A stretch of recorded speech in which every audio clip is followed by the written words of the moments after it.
Para sa mga kababayan po natin na nagnanais pong pumunta ho ngayong araw, pinaplanong pumunta ngayong araw sa may Manila North, mga kababo. Inasahan daw ho ng management ng Manila North Cemetery na hanggang sa 1 milyon na bibisitang mga individual ngayon pong araw.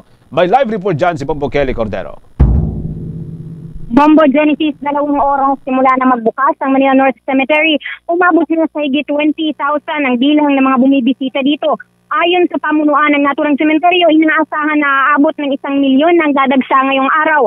Mas mataas yan sa bilang ng mga bumisita noong nakaraang taon na nasa 90,000 lang. Ang nakikitang dahilan dito ay dahil sa extension ng visiting hours.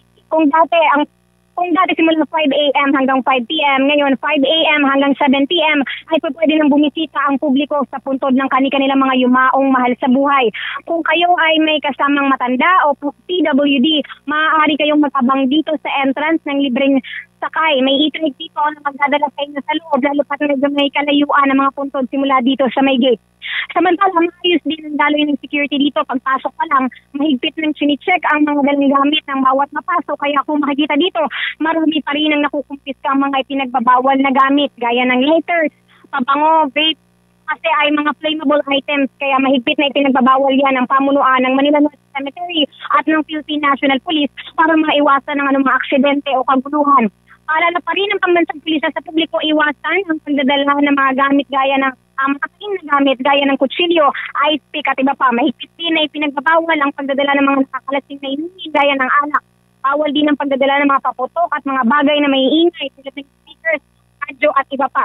Bawal din ang pagsusugal at pagdadala ng gamit tulad ng baraha. Kinukumpiska rin ang mga pabango at lighters. Kaugnay niya narito at makinggan natin ang bahagi ng pahayag ni Police Brigadier General Arnold Ibay, Manila Police District Director. Kadalasan nakukumpiska natin yung mga lighters, no? Pag sindi ng kandila, kaya lang inabiso nga natin, posporo, pinagbabawal natin mga flammable items kasi baka magkaroon ng cost ng sunog dito sa loob ng sementeryo. Pinagbabawal din natin ang pagdadala ng mga maiingay na bagay, mga speakers. Hindi po tayo pwedeng magkasiyahan sa loob o magpiknik o magpatugtog.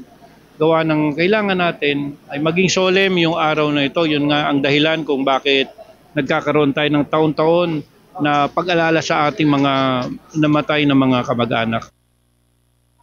At maidagdag ko lang, Bombo Genesis, panawagan din sa mga pupunta pa lang, bawal ang magdala ng mga hayop. Kaya kung dadalhin nyo ang inyong mga aso o pusa, mapipilitan kayong ibalik ito sa inyong bahay dahil ayon sa pamunuan, iniiwasan nila na baka ito ay tumakbo at makakagat o baka mawala at hindi na nila malocate. Bombo Genesis.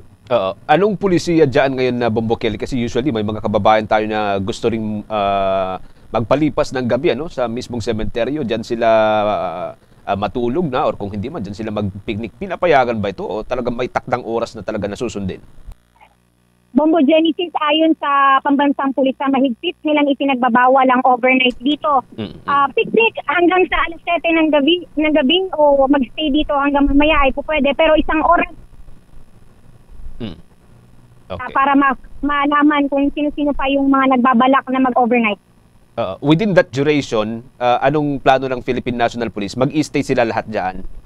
Or punta-puntahan lang sa mga takdang oras?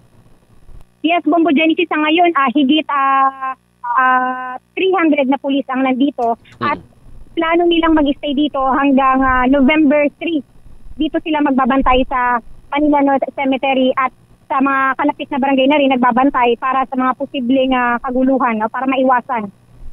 Huling katanungan na lamang, Bombo Kelly, this early, may mga nakumpiska na ba na mga ipinagbabawal na mga gamit? 2 oras pa lamang mula nang magbukas?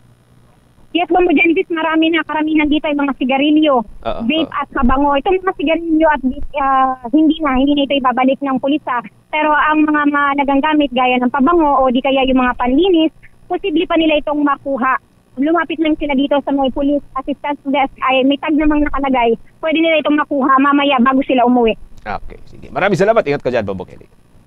Para sa Bombo Network News, Bombo Kelly Cordero nagbulot. Para sa number 1 and most trusted radio network in the country, Bombo Radio Philippines. Basta radio, Bombo!